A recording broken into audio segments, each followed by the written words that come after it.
Assalamualaikum warahmatullahi taala wabarakatuh. Waalaikumsalam warahmatullahi wabarakatuh. Alhamdulillahil malikil alam hamdan yuwafi ni'amahu wa du'an ni'am. Wassalatu wassalamu ala habibis salam nabiyyil khairi fi kulli dhalam wa ala alihi wa sahbihi kiram amma ba'du. Rabbi shrah li sadri wa yassir li amri wahlul 'uqdatam min lisani yafqahu qawli. Ibu bapak hadirin sekalian, sehat sehat nggih? Alhamdulillah. Mudah-mudahan terus Allah memberikan nikmat sehat kepada kita semua sehingga kita lancar dalam melaksanakan aktivitas kita sehari-hari, termasuk dalam rangka ibadah kepada Allah Subhanahu wa taala. Amin Allahumma amin. Ngaji kita pagi ini kita akan di bab yang baru. Babnya adalah babu birril walidaini wasilatil arhami, yakni bab berbakti kepada kedua orang tua dan membangun hubungan yang erat, yakni silaturahim. Silaturahim itu kan hakikatnya membangun hubungan yang erat, saling berkunjung dalam konteks silaturahim itu bukan hanya setor wajah, si penting kebentuk ilmu dan silah itu nyambung, ar-rahim itu kasih sayang. Maka sebenarnya pertemuan itu adalah perjumpaan hati ke hati, bukan sekedar perjumpaan fisik ke fisik atau wajah ke wajah. Orang yang sekedar ketemu kadang disebut dengan setor wajah, hadap bihala, datang ke kampus, gak wena aku, nampak rektor dekat engkau. Ya boyo setor wajah, aku nyampe boleh mandi. Gak enak aku dekat keperluan dekat, saya tidur kampus ono halal bihala. Sehingga istilahnya disebut setor wajah, sing penting nyitok, katanya orang Jawa. Sesungguhnya silaturahim bukan sekedar setor wajah, tapi menyambung hati. Silah itu menyambung, ar-rahim kasih sayang. Makanya anak yang lahir dari rahim itu oleh orang disebut samratul qulub, buah kasih sayang, buah hati. Demikian dekatnya anak dan orang tua, ya Allah, karena anak yang lahir dari rahim sang ibu. Anak itu kalau sakit, ya Allah, rasanya ingin orang tua saja yang sakit dan obat. Saking sayangnya kepada anak, sampai mau mengorbankan dirinya. Jadi silaturahim adalah menyambung kasih sayang.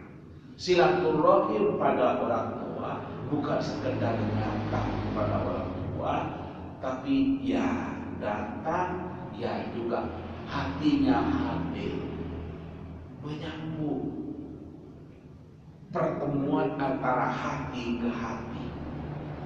Dua hati ini, dua hatinya anak dan hatinya orang tua, itu kan dua hati.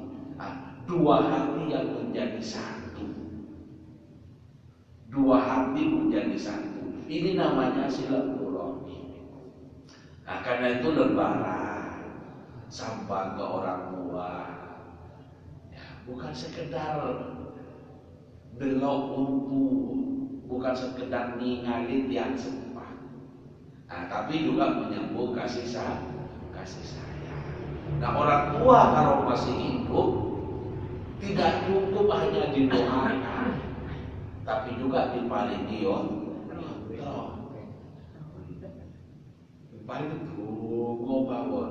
Lepas tenang salah Pak Tiangsa.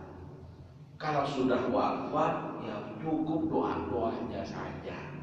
Tapi kalau masih hidup, ya doa, ya paling yotro. Sami-sami senang. Nah, mari yotro yang seperti pupuk. Seperti pupuk. Kalau tanaman diberi pupuk, maka pupuk itu akan tumbuh subur. Nah, kalau kita memberi uang ke orang tua, insya Allah akan semakin subur rizkinya. Bahagianya orang tua, senangnya orang tua, itu sudah jadi doa. Sudah jadi doa. Diberi uang, Pak, ini sekedar Pak 5 juta Pak. Saya cari uang Pak agak seret ya. Ini sekedarnya saja Pak, tekno seminggu 5 juta ini Pak. Wah, senang dari Bapak. Minggu turun dari ngaji hari Jumat, melayu-melayukan apa ini Pak 5 juta. Cok sampai lebih dari seminggu dipakai rumah. Juga ada bisa nobar senang dong senang. Sing palingi senang, sing dipalingi senang. Senangnya anjing yang sempat itu bisa jadi doa ke anak-anaknya, bisa jadi jalan terang bagi anak-anaknya. Nah, sebaliknya jengkelit yang sempat anak bisa menjadi jalan gelap bagi anak. Nah, anak yang memberikan jalan gelap kepada orang tua itu namanya durhaka kepada orang tua. Anak yang memberikan jalan terang itu namanya anak yang soleh. Karena itu kita selalu berdoa mudah-mudahan anak-anak kita dijadikan anak yang soleh oleh Allah Subhanahu wa Ta'ala. Tuhan itu seperti Rabbana hablana minas sholihin. Itu untuk orang banyak. Kalau sendiri bisa dengan Rabbi habli minas sholihin. Nah, itu kita. Kalau li itu adalah untuk diri sendiri. Rabbi habli minas sholihin. Gusti paringi keturunan kula terus anak-anak ingkang sholeh. Itu kan doanya Nabi Ibrahim. Selalu berdoa Rabbi habli minas sholihin, dan putra atau keturunan Nabi Ibrahim itu adalah banyak yang jadi nabi. Nabi Ismail itu kan yang paling terkenal karena disembelih itu, karena peristiwa kurban. Selainnya itu banyak.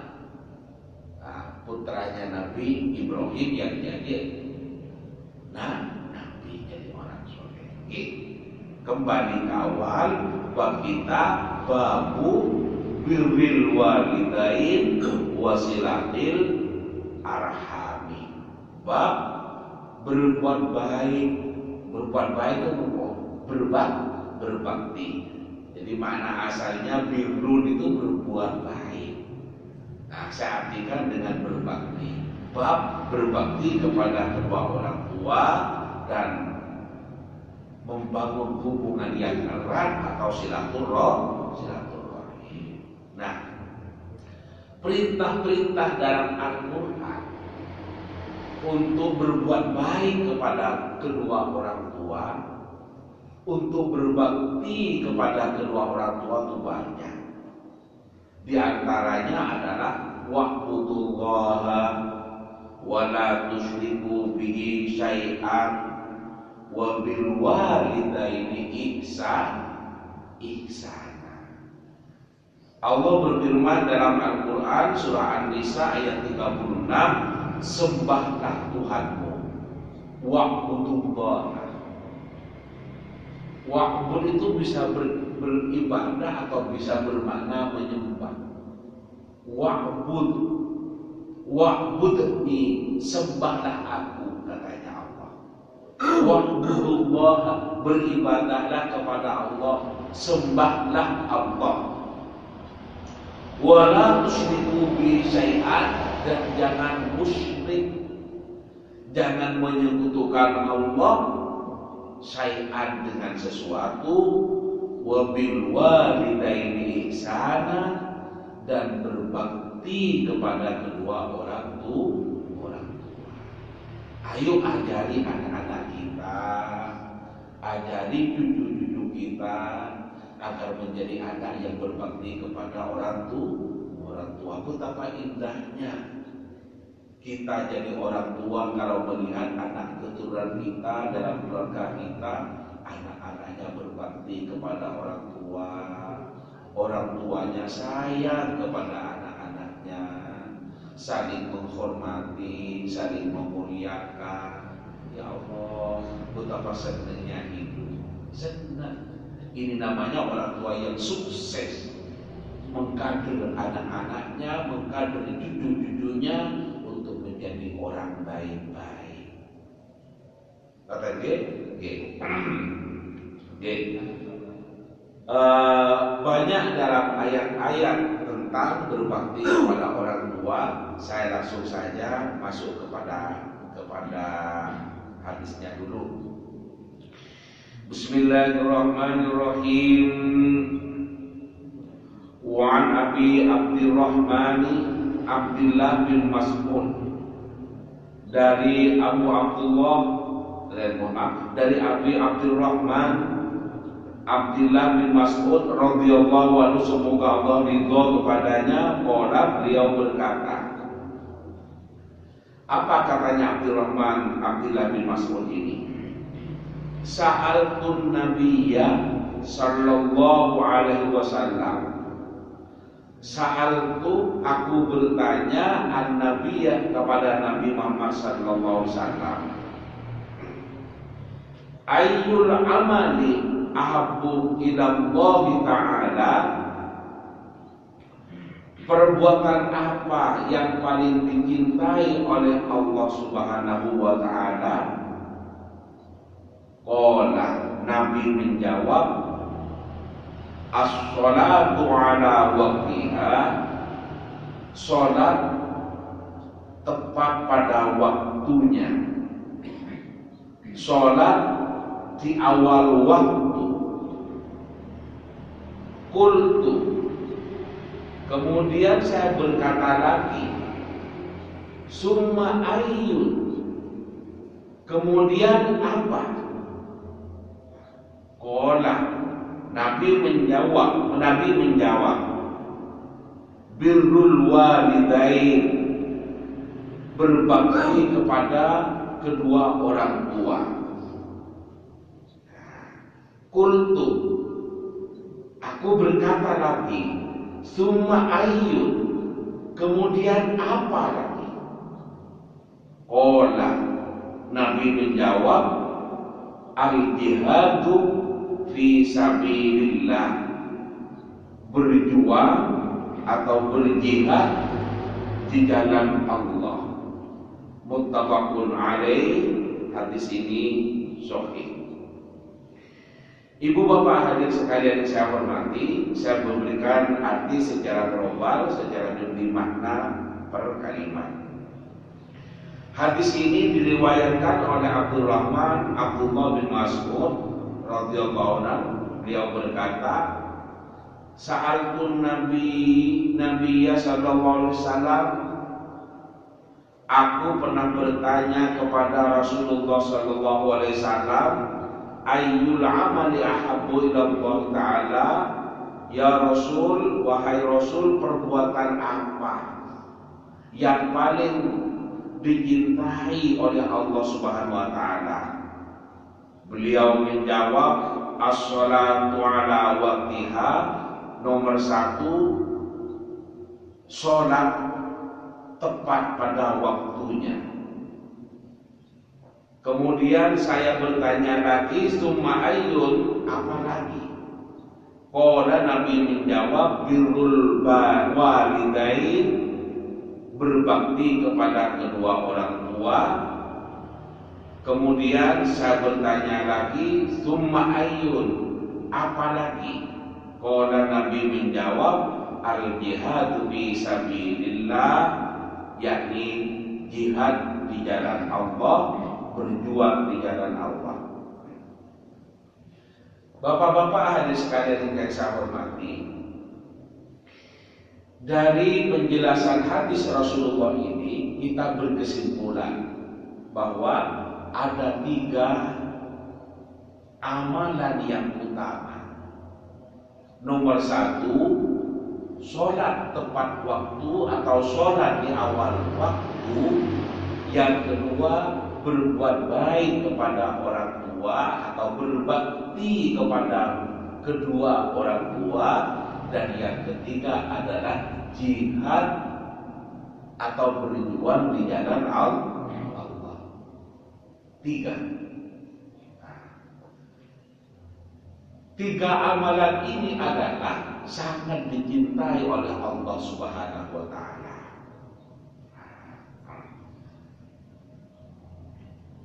Yang pertama, kita sholat. Orang yang senantiasa melaksanakan sholat, kan ada 3 tadi: sholat, berbuat baik kepada orang tua, dan jihad. Yang pertama, sholat. Orang yang senantiasa sholat di awal waktu, maka orang itu akan senantiasa dicintai oleh Allah.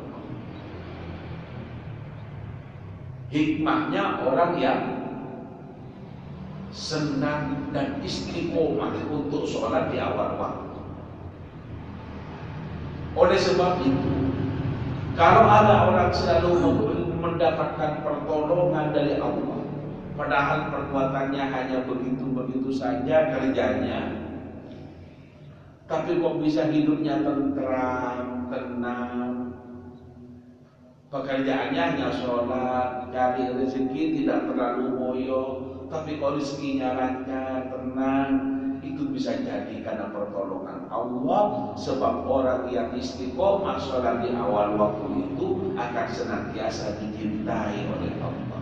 Nah, orang yang dicintai oleh Allah sudah barang tentu senantiasa akan memperoleh pertolongan dari Allah. Lihat dalam Al-Quran, wasta'inu bis-sabri was-shalah. Mintalah kamu pertolongan kepada Allah bis-sabri, dengan cara bersabar, was-shalah, dan sholat. Jadi orang yang sholat itu akan senantiasa mendapatkan pertolongan dari Allah. Minta pertolongan kepada Allah melalui cara bersabar dan bersolat melaksanakan sholat itu. Dalam lanjutan ayat itu, wa innaha lakabiratun, sesungguhnya sholat itu berat. Allah sendiri menyebut sholat itu berat. Illa 'alal khashiyin, kecuali bagi orang-orang yang khusyuk. Hanya orang yang khusyuk yang merasakan sholat itu tidak berat. Siapa yang dimaksud oleh Allah orang yang khusyuk itu? Apakah orang yang fokus hanya ingat kepada Allah atau bagaimana? Kalau dalam lanjutan ayat ini adalah disebutkan alladzina yadhunnuna annahum mulaqu rabbahum, yakni orang-orang yang yakin bahwa dirinya akan bertemu dengan Allah. Wa innahum, sesungguhnya mereka itu ilaihi, kepada Allah, raji'un, semuanya akan kembali. Jadi sholat itu baru tidak terasa berat bagi orang yang yakin bahwa satu saat ada alam akhirat yang akan kita bertemu dengan Allah dan kita mempertanggungjawabkan semua amalan kita. Kalau amalan kita tidak benar, kita masuk neraka. amalan kita benar, kita masuk surga, tidak ada di antara keduanya. Hanya ada dua pilihan, surga atau neraka. Neraka atau surga. Mudah-mudahan kita semua ini adalah termasuk min ahlil jannah, termasuk dari golongan orang-orang yang akan menempati surga. Itu. Nah, kalau kita yakin bahwa kita akan bertemu dengan Allah, kita akan jadi bertanya, apa amal kita yang akan dibawa ketika menghadap Allah kalau kita tidak sholat? Padahal Nabi mengatakan awwal ma yuhasabu yaumal qiyamati as-shalah. Yang pertama kali dihisab oleh Allah kelak pada hari kiamat itu adalah sholatnya. Jadi kita ditanyain tentang sholatnya dulu. Nah, kalau sudah sholatnya itu lengkap utuh, ini sudah alamat lulus aman, insya Allah sudah masuk surga. Nah, menyadari itu semua, maka sholat itu tidak berat. Apa sih sholat hanya seperti itu? Masa kita berat dibanding dengan nikmat-nikmat yang Allah berikan kepada kita? Hadir dibandingkan dengan mata. Ya Allah, betapa besarnya Allah memberikan nikmat mata kepada kita. Dan nikmat mata itu semakin terasa ketika kita melihat saudara kita yang diuji oleh Allah dengan misalnya, mohon maaf, kebutaan. Buta misalnya. Lihat saudara kita yang buta, maka kita, ya Allah, betapa besarnya saya beri nikmat bisa melihat oleh Allah, bisa tahu indahnya alam dan lain sebagainya. Bersyukur. Nikmat yang banyak itu, masa saya hanya sholat, yang kadang sholat saya tidak sampai 5 menit misalnya, masa tidak akan saya lakukan? Wajib saya lakukan. Nah, ini kan tidak merasa berat akhirnya sholat. Terlalu banyak nikmat Allah bila dibandingkan hanya dengan suruh sholat oleh Allah. Masih lebih banyak nikmat yang kita terima. Maka menyadari betapa nikmatnya yang lain banyak, maka sholat itu sesungguhnya tidak berat. Tidak berat. Apalagi bila sholat dilihat dari perspektif yang lain, seperti kesehatan. Ya Allah, ternyata sholat itu adalah memberikan dampak yang luar biasa pada kesehatan. Saya pernah membaca dalam sebuah tulisan, sebuah artikel, seorang dokter itu namanya Fidelman, lulusan Amerika. Artinya dia dokter hebat, ilmunya hebat. Nah, dia mengatakan bahwa ada aliran darah yang tidak mengalir ke otak kecuali pada saat-saat sujud. Kecuali pada saat-saat sujud. Nah, kita dalam sholat itu kan pasti ada sujudnya. Bahkan dalam satu rakaat saja perbuatan paling banyak kan sujud. Rabbil firlinya berapa kali dalam satu rakaat? 1 kali. Rukuknya berapa kali? 1 kali dalam satu rakaat. Iktidalnya berapa kali? 1 kali.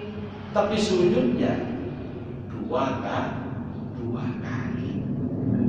Nah, maka orang yang sholat dan dihayati sujudnya, kemudian sholatnya yang benar, artinya tumakninah, sujud bangun, dan seperti itu, sujud kemudian tumakninah, maka selain itu adalah perbuatan ibadah kepada Allah, juga memberikan dampak kesehatan yang luar biasa. Katanya Dr. Fidelman itu adalah ada aliran darah ke otak yang itu tidak mengalir kecuali pada saat sujud. Ini luar biasa. Nah, kalau ini dikaitkan dengan sabda Rasulullah, Rasulullah pernah dawuh inten, alaika bikasratis sujud. Hendaklah kamu memperbanyak sujud, katanya Rasulullah. Itu. Nah, kalau memperbanyak sujud kan berarti memperbanyak sholat. Nah, dari segi kesehatan, aliran darah kita lancar. Nah, kalau otak sudah tidak mendapatkan aliran darah, wah, ini sudah berbahaya. Sudah berbahaya. Karena itu maka syukuri kita melaksanakan sholat itu, di samping kita melaksanakan kewajiban, ternyata berdampak besar pada kesehatan. Dan yang ngomong aliran darah kepada otak yang seperti itu adalah seorang dokter yang ilmunya memang khusus mengkaji persoalan-persoalan medis, persoalan kesehatan. Bukan saya yang mengatakan. Saya hanya membaca di sebuah artikel. Nah, kalau dikaitkan dengan perintah dari Rasulullah, alaika bil kasrati sujud, hendaklah kamu perbanyak sujud, kata Rasulullah. Ini betapa nyambung itu dicintai Allah. Kemudian yang kedua, orang yang senantiasa sholat itu akan mendapatkan balasan surga. Akan senantiasa mendapatkan balasan surga.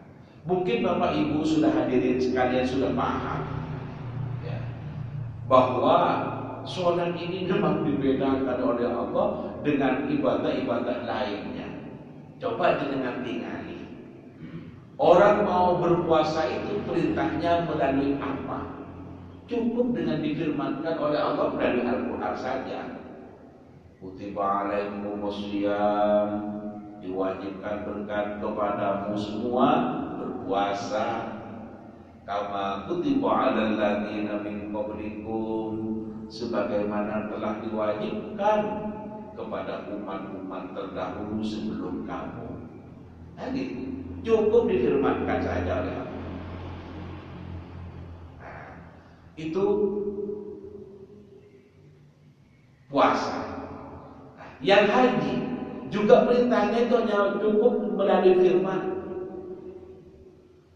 Nah, gimana itu? Wa atimul hajjah wal umrata lillah. Kita diperintahkan untuk melaksanakan umroh dan haji. Oke. Dan ayat-ayat yang lain. Jadi puasa, haji dan lainnya itu diperintah oleh Allah melalui firman-Nya saja. Tetapi sholat enggak. Sholat itu perintahnya menurut keyakinan kita umat Islam adalah Rasulullah dipanggil oleh Allah untuk menghadap kepada Allah di Sidratul Muntaha melalui peristiwa Isra dan Mi'raj. Itu perintahnya khusus didatangkan langsung oleh Allah Nabi Muhammad dalam rangka mendapatkan perintah itu. Sebelum diperintah itu dipastikan oleh Allah bahwa orang yang diperintah, yang membawa perintah ini, artinya Nabi Muhammad, adalah harus orang yang suci. Maka sebelum berangkat Isra dan Mi'raj itu, Nabi itu adalah disucikan hatinya oleh Allah. Disucikan melalui apa? Lihat di hadis Rasulullah menyebutkan fausila bima'iz zamzam. Hati Nabi Muhammad itu sebelum Isra Mi'rajkan oleh Allah dicuci dengan air Zam-Zam. Itu.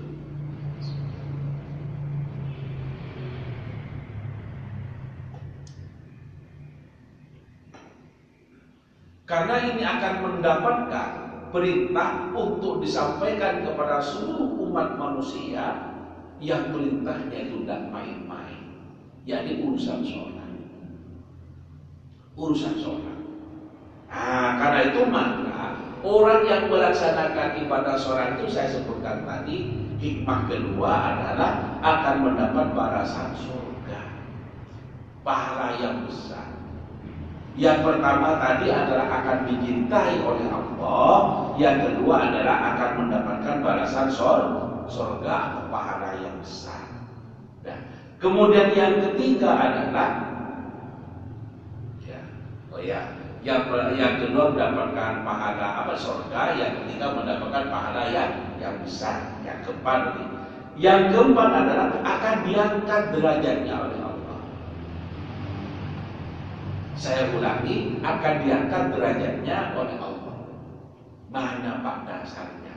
Mungkin umumnya.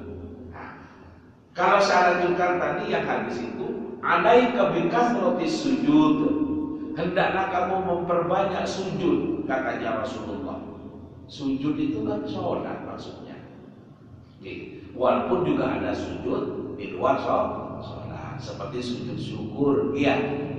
Nah, sekarang kalau kita dapat nikmat tidak melakukan sujud syukur, malu kepada adik-adik kita pemain sepak bola. Kemarin saya lihat itu U16 di rumah. Umur sih pemain bola umurnya 16 tahun. Habis nyetak gol itu di lapangan langsung sujud syukur. Ya Allah, anak-anak muda yang ngerti bahwa bisa nyetak gol itu merupakan nikmat dari Allah. Dan kebahagiaannya langsung sujud syukur dengan ningali datang lapangan itu. Terus diroyok kali kain-kain ini sujud syukur. Kalau ini kebuatan gila kepada bola enggak. Tapi kalau Indonesia main lawan luar negeri ikut lihat itu. Karena anak-anak lihat itu. Ya habis kita gol, wah sudah bergembira lari-lari di tengah lapangan langsung sujud syukur. Ya Allah, karena merasa mendapatkan nikmat besar bisa nyetak gol. Kebahagiaan tertinggi bagi pemain bola kan bisa nyetak gol. Permainnya indah, gerakannya bagus, misalnya ukurannya sip. Kalau tak bisa nyetak gol, belum bangga. Nah, kalau sudah nyetak gol sebagai nikmat besar sujud syukur. Jadi ada sujud itu yang tidak selamanya dalam sholat maksud saya. Nah, tetapi alaika bikasrati sujud, dan kamu perbanyak sujud. Itu sesungguhnya adalah ya sholat. Karena sujud itu yang banyak adalah dalam sholat. Sholat subuh saja tadi berapa rakaat? 2 rakaat. Nah, sujudnya ping sekawan. Rakaat pertama 2 kali sujudnya. Rakaat kedua 2 kali. 2 tambah 2 sama dengan paling banyak yang dikerjakan dalam sholat. Saya tadi sudah menyebutnya. Iktidarnya karena 2 rakaat hanya 2 kali, rukunya hanya 2 kali, sujudnya itu adalah 4 kali. Nah, kalau katanya Sayyidina Ali, sujud paling banyak dalam sholat itu adalah sebagai bentuk peringatan kepada manusia. Sujud kan kita, kepala disejajarkan dengan kaki, bangun lagi, terus sujud lagi. Ke tempat sujud, maka posisi kepala sejajar dengan kaki. Itu kan merendahkan diri di hadapan Allah, merendahkan hati. Nah, katanya Sayyidina Ali, sujud pertama itu artinya adalah memberikan pelajaran bahwa kamu itu dulu dari tanah. Kan sujud itu ke tanah, ke bawah maksudnya. Duduk Rabbi fili warhamni, sujud lagi 2 kali. Itu adalah peringatan bahwa kamu akan kembali kepada tanah. Maka orang yang sadar bahwa asalnya dari tanah, maka tidak akan sombong, tidak akan mentang-mentang. Dan orang yang sadar bahwa satu saat akan kembali kepada tanah, dan ini akan mati, maka dia akan sanggup membangun atau berbuat amal soleh, beribadah, berbuat baik kepada orang lain sebagai bekal untuk menuju ke tanah yang kedua itu. Jadi sujud 2 kali itu katanya Sayyidina Ali itu adalah sebuah pelajaran bahwa kamu dari tanah dan kamu akan kembali kepada tanah. Manusia itu kan memang diciptakan oleh Allah asalnya kan dari tanah. Kemudian sekarang juga hidup tinggal di tanah. Nanti kalau sudah wafat dikuburkan, dimasukkan ke dalam tanah. Karena itu maka jangan jahat-jahat kepada tanah dengan cara-cara merusak, mengeksploitasi. Itu. Oke. akan diangkat derajatnya oleh Allah. Saya lanjutkan, alaika bikasrati sujud, hendaklah engkau memperbanyak sujud lillahi kepada Allah, wa innaka la tasjuda lillahi sajadatan illa ra'allahu biha darajatan. Sesungguhnya orang yang melakukan satu kali sujud saja, illa ra'allahu biha darajatan, Allah akan mengangkat satu derajatnya. Sujud satu kali itu sudah diangkat oleh Allah derajatnya. Kalau sujudnya berkali-kali dan tiap hari, maka betapa akan diangkat derajat kita oleh Allah. Wa khatta 'anka biha khati'atan, dan sujud itu akan menghapus dosa. Karena itu maka orang yang sholat itu akan terhapus dosanya. Saya sebutkan tadi, dicintai Allah, mendapat balasan surga, memperoleh pahala yang besar, dan dihapus dosanya. Itu. Nah, Ibu bapak hadirin sekalian yang saya hormati, maka sholat adalah sebuah perintah dari Allah yang wajib kita laksanakan. Kita tidak boleh lalai karena kita belum mampu melaksanakan sholat sunnah. Syukur bagi kita yang sudah bisa melaksanakan sholat. Jika belum mampu, belum sempat, atau belum terbuka hatinya untuk melakukan itu, maka paling tidak yang 5 waktu tolong jangan ditinggalkan. Dan kita jangan hanya baik sendiri, ayo anak-anak kita diajak, cucu-cucu kita diajari. Tidak sempat kita ngajari, monggo bisa di pondokmu. Tidak sempat kita ngajari baca Quran, monggo ngajikan ke TPA atau ngaji di masjid atau di mana lah yang bisa memberikan pelajaran, bisa baca Quran, bisa sholat. Apakah diajari di rumah sendiri dengan cara mendatangkan guru privat atau apalah usaha kita. Yang penting kita jangan hanya baik sendiri, kebaikan kita ayo tularkan kepada keluarga kita. Nah, ini belum sampai kepada birrul walidain, tapi waktu kita sudah habis ini, maka kita ya cukupkan sampai di sini saja dengan harapan semoga ada barokah dan manfaatnya. Amin Allahumma amin. Monggo kita akhiri dengan bersama-sama membaca satu doa satu jagat Rabbana Atina itu. Yang kedua lanjutkan dengan doa kafaratul majlis. Bismillahirrahmanirrahim. Rabbana atina fid dunya hasanah wa fil akhirati hasanah wa qina adzabannar. Subhanakallahumma wa bihamdika asyhadu an la ilaha illa anta astaghfiruka wa atubu ilaik.